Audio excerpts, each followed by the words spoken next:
Do you believe in fairies? If not, you ought to. There's many a story about them.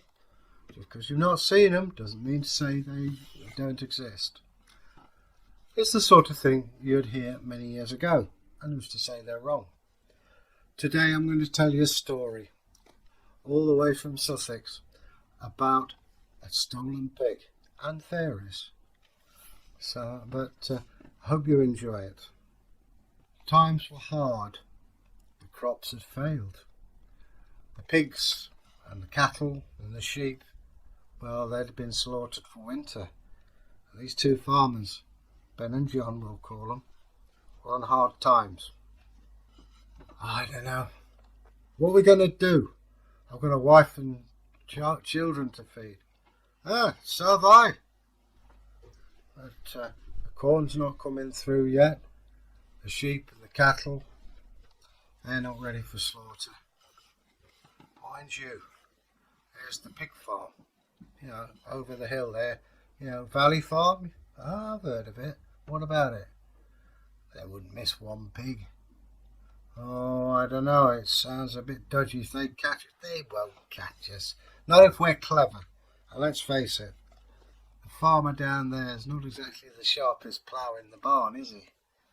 I suppose you've got a point there.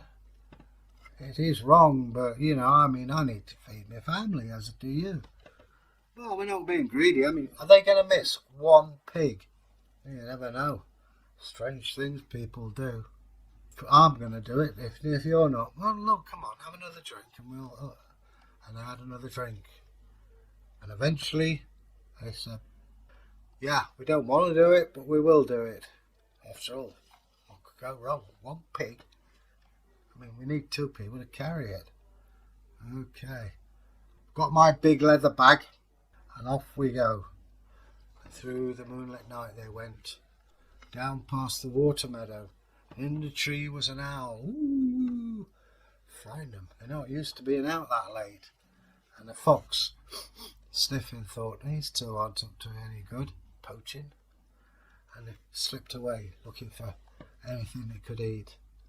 Old Brock the badger stuck his nose from his side and thought, them two, yeah, I'll keep an eye on them. Yeah. And slipped away quietly in the night. The moon cast a glow. It was like a spotlight shining down on them. They felt very vulnerable. They went through the old wood. As they went through the wood, they went as quietly as they could, but every twig that snapped.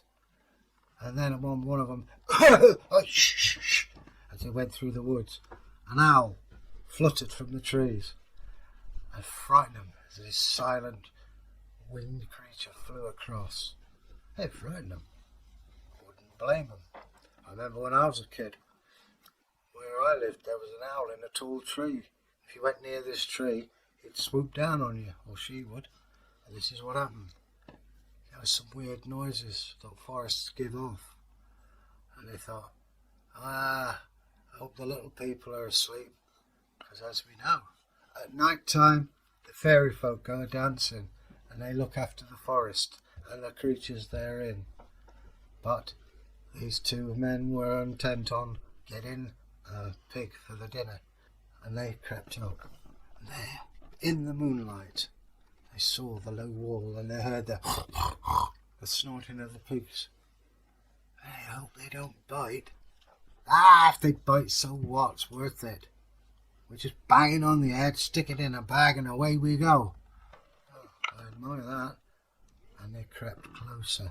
A dog, barking, woke a chicken, and it started clawing. It's very noisy out at night, isn't it? Over they slipped like shadows in the night into the sty. What's the matter? I studied something. What? I'd rather not say, but it's smelly. And they crept. They've both leapt on this sleeping piggy. They slipped another bag on its head. He started kicking and struggling. He got his stick, whack, knocked the pig clean out. And they carried this leather bag over the wall, and on they went. And in the woods, they got tired. They were out of sight of everyone. And they put the bag smack on the floor, and they put it on top of a fairy hole. And all of a sudden a voice came, "Dick, Dick, where be gone?" And I looked at you, "You say something." I didn't say a word. They looked down, and they heard from the voice, "In a sack, bigger sack, riding up to bunging hell." And they ran away. And the pig got out, because the farmer they got the pig from was always good to the fairy folk, which is a lesson to us all. Always be good with the fairy folk. We may not see them, because they don't want us to see them, but they take care of so much. And the pig trotted off home and into the sty.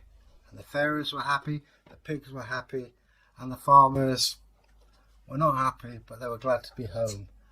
And you'll be pleased to know they found they got a few turnips left, so they didn't go hungry. So that is the story of pigs and fairies. Fairy folk, they figure a lot. And who's to say they don't exist? I like to think they do. When I was at school, we had a teacher, that's secondary school.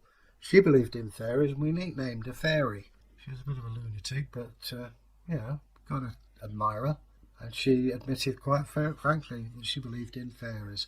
And who's to say that she's not true? I think she's gone to Valhalla now, but we're talking 50 years ago. Anyway, that be said, perhaps you'd like to subscribe.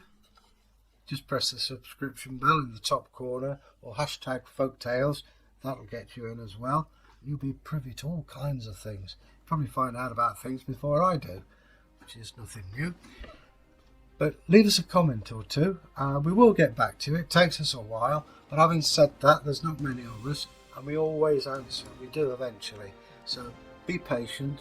There's not many of us, and we're more than happy to hear from you. Maybe you've got ideas of your own. Maybe you've got subjects that you'd like to talk about. Please let us know. It's as much your channel as our channel. Our success is because of your success. And one hand, as they say, washes the other. Well, I've rattled on for quite a while now. So, till we meet again, make the world a happier place, be kind to each other, and bye.